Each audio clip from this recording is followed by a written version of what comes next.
Guten Morgen mga kamamshi. So, ayan. Meron tayong spaghetti mga kamamshi ala Jabine spaghetti. So, wala naman pong my birthday. So, last time kasi nagpa-order ako ng sauce. So, mega love shout out Nika's Pinoy Store.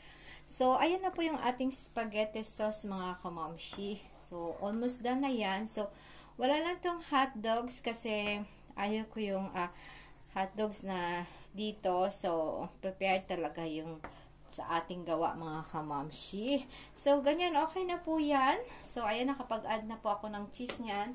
So, the next natin gagawin is yung ating noodles, syempre, para matawag nating spaghetti nga, diba, mga kamamshi? So, ayan. So, after nyan, alam nyo na, mekos natin mabuti. So, ito yung magiging lunch namin for today's mga kamamshi. So, pag may natira, so, syempre, dinner and lunch na namin to. So, ganyan. So, itong noodles is 500 grams. And then, yung sauce na ginamit ko is 2 po siya. So, okay na po itong ganito.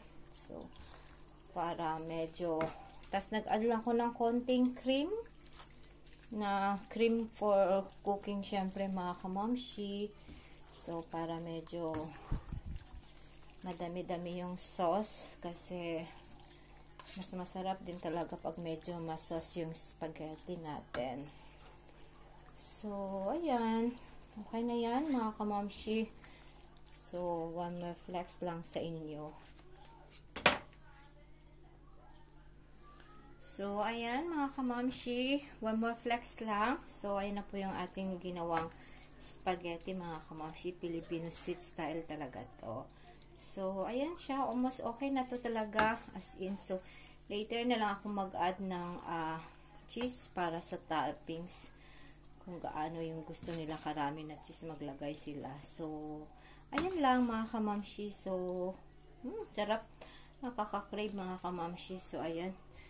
Bahala na yung diet natin. So, ayan po mga kamamshi. Ciao, ciao!